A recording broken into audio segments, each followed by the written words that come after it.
Di balik skandal suami, ditulis oleh Kom Komala. Bab 1. Selalu saja terlambat. Tok tok tok. Suara ketukan pintu pukul 10 malam ku dengar. Pasti itu Mas Dani. Dia baru pulang kerja selarut ini. Tidak mengabari pula. Segera aku hengkang dari kursi dan membuka pintu. Sedikit mengucek mata karena sempat tertidur saat menunggunya pulang. Rambut yang sedikit berantakan kurapikan pula terlebih dahulu.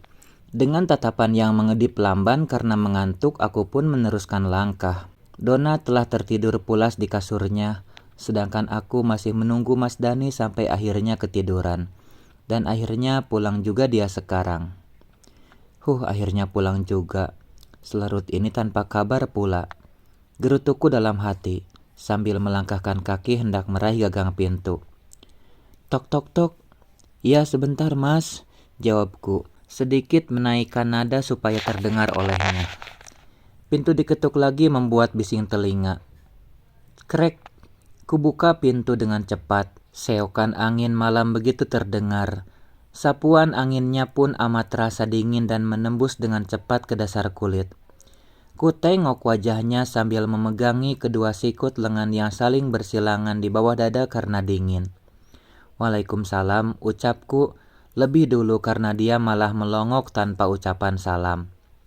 Mata ini sudah amat mengantuk, namun sengaja memberi jawaban salam supaya dia mengucap salam ketika pulang hendak masuk rumah. Assalamualaikum sayang. Mas Dani sedikit malu dan berulang mengucap salam. Waalaikumsalam, jawabku kembali. Langsung mencium punggung tangannya dengan takzim dan menutup kembali pintu rapat-rapat. Takutnya si angin memaksa masuk dan membuat Donna yang sudah tertidur pulas menjadi kedinginan. Luk, segera aku membuka mulut ini, walaupun rasanya malas sekali, ngantuk, dingin dan pusing bercampur aduk. Akhir-akhir ini kamu sering pulang malam mas? Memangnya di kantor sibuk banget? Tanyaku lembut.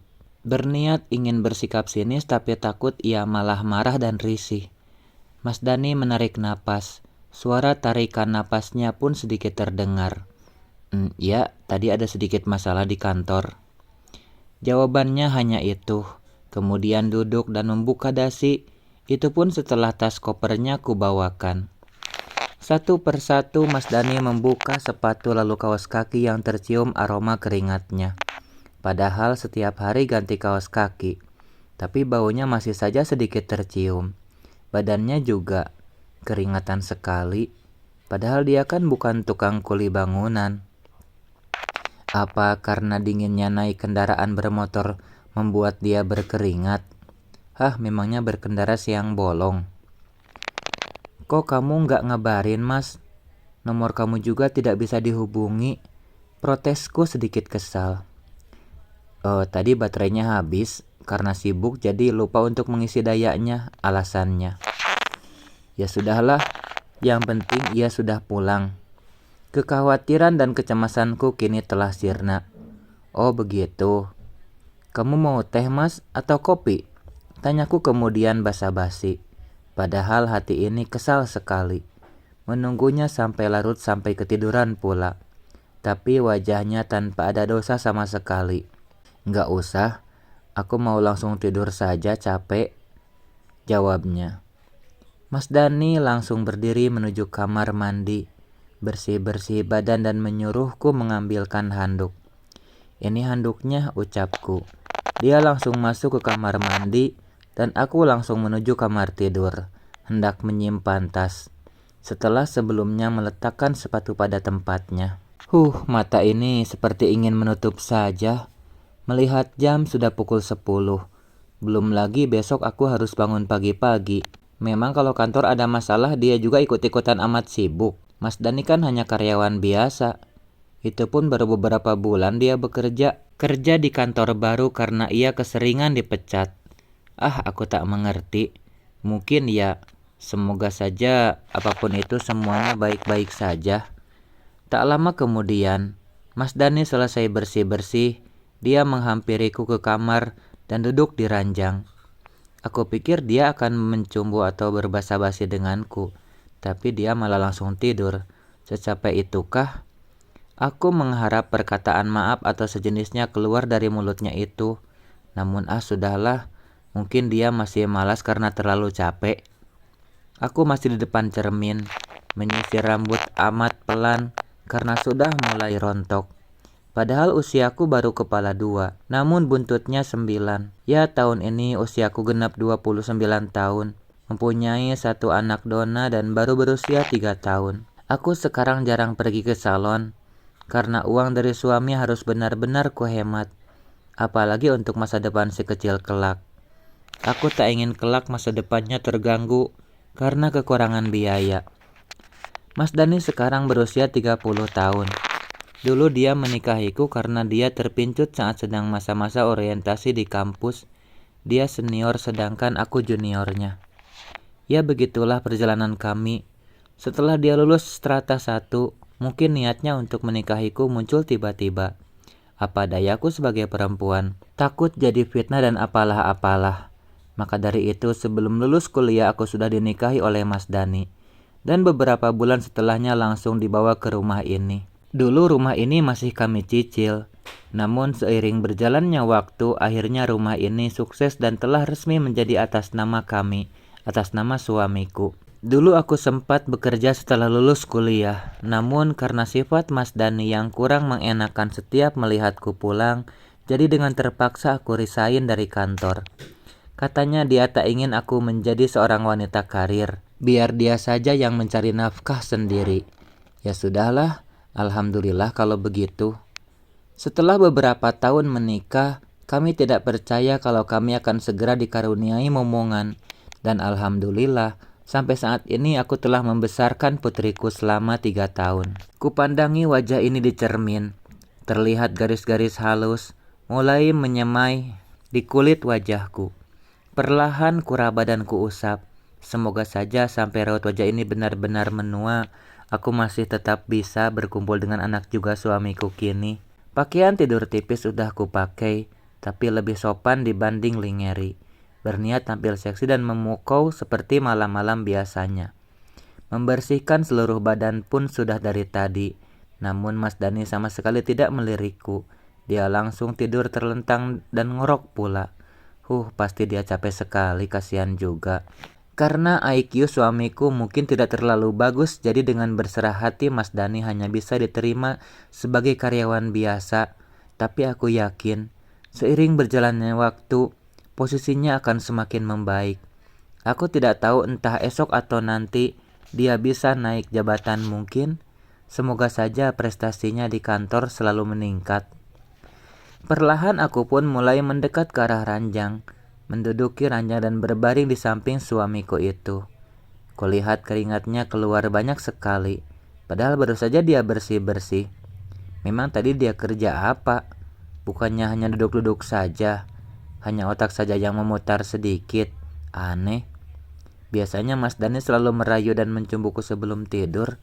Ya, bukan berarti melakukan hubungan setiap malam.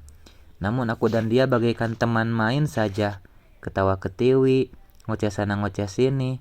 Makanya sekarang aku jadi merasa aneh. Tadi mataku seperti dilem saja, pengennya nutup terus. Tapi setelah melihat kondisi Mas Dani yang amat kecapean, pikiranku malah kemana-mana. Mata ini terus saja melek, rasa ngantuk kini malah hilang. Beberapa jam kemudian, akhirnya setelah beberapa lama tak disadari mata ini pun mulai kembali lengket. Ngantuk sekali dan tertidur sambil tangan sebelah memeluk suami. Pagi harinya seperti biasa aku menyiapkan sarapan. Kali ini aku menghidangkan nasi goreng dengan telur mata sapi sebagai temannya. Dona sedang asyik bermain di lantai yang dialasi tikar permadani, memain-mainkan boneka pemberian neneknya, ibu suamiku. Tiba-tiba Mas Dani menghampiri. "Wah, wangi banget," ucapnya sedikit manja, memuji-muji masakanku yang hanya memasak nasi goreng tambah telur. Tapi memang itu adalah kesukaan Mas Dani setiap pagi, tidak bosan-bosannya. "Iya, yuk sarapan dulu Mas," ajakku. Aku segera mengambil dona dan mendudukannya di kursi meja makan bersebelahan denganku, karena dia lebih suka duduk dan sesekali tidak ingin disuapi makan. Piring dan sendok telah kuberikan pada Mas Dani supaya dia cepat makan karena harus berangkat kerja. Diandra, aku punya sesuatu buat kamu. Mas Dani tiba-tiba berkata demikian. Lantas aku terkejut. Sesuatu apa? Kalau uang gajian kan masih beberapa minggu lagi. Sejenak aku menyimpan sendok yang hendak mengambil teman nasi. Ini aku ada uang lebih buat kamu, katanya sambil memberikan sebuah amplop berwarna coklat kekuning-kuningan. Jelas itu adalah amplop yang biasa digunakan untuk mewadahi uang. Jelas aku terkejut dong sebelum aku menampaknya. Loh, kamu sudah gajian, Mas? Tanyaku heran. Ya memang ini bukan jadwal dia mendapatkan upah dari kantor. Kamu terima saja, ini adalah bonus dari bos. Keningku hanya mengernyit heran dan bingung. Hadiah? Ayo ambil, buat nambah-nambah kebutuhan dapur, katanya lagi. Alasannya memang cukup masuk akal. Perlahan uang itu Mas Dani simpan di telapak tanganku yang belum mengambil amplop dengan sendirinya. Mataku menoleh ke arahnya. Perlahan membuka amplop itu dan kulihat di dalamnya. Mas, kok ini nominalnya sama dengan upah kamu sebulan? Tanyaku masih amat heran dan penasaran. Bagaimana tidak penasaran? Mas Dani baru bekerja sekitar 4 bulan karena dia telah resign dari kantornya dulu. Sekarang sudah dapat bonus aja. Bukannya tidak bersyukur sih, tapi... Kamu kenapa? Itu namanya rejeki, sambungnya lagi. Alhamdulillah ya Mas. Bos kamu baik banget. Padahal kamu hanya karyawan biasa. Tapi dia sudah ngasih kamu bonus dalam jangka waktu yang sebentar pula. Syukurku namun masih amat heran. Iya, aku memang tidak bisa kerja seperti kamu dulu, yang langsung diterima sebagai sekretaris di perusahaan besar, dengan gaji yang besar pula.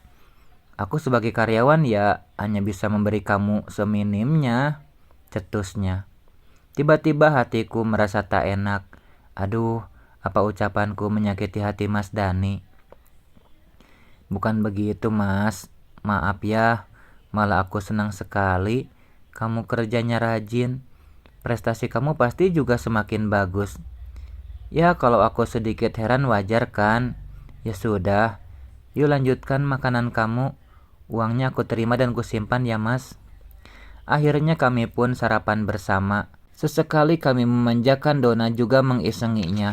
Alhamdulillah, rasanya kebahagiaan ini selalu saja bertambah setiap waktu. Pikiran ini masih belum berhenti seuzon. Kenapa suamiku bisa mendapat bonus sebesar dan secepat itu? Memang apa yang ia perbuat?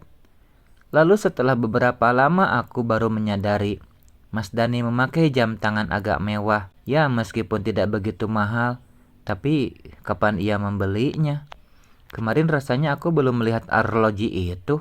Apa aku tanya saja? Tapi sudahlah, biar ku tanya nanti. Mending aku lanjut makan saja. Semoga prasangka di dalam hati ini benar-benar salah. Teman-teman, buatmu yang penasaran dengan kelanjutan cerita ini, tunggu video saya berikutnya di channel Mang Dana Tukang Buku ini. Atau bila teman-teman ingin segera membacanya sampai tamat, teman-teman bisa membacanya di Play Store. Link novelnya akan saya cantumkan di deskripsi. Terima kasih teman-teman. Assalamualaikum warahmatullahi wabarakatuh.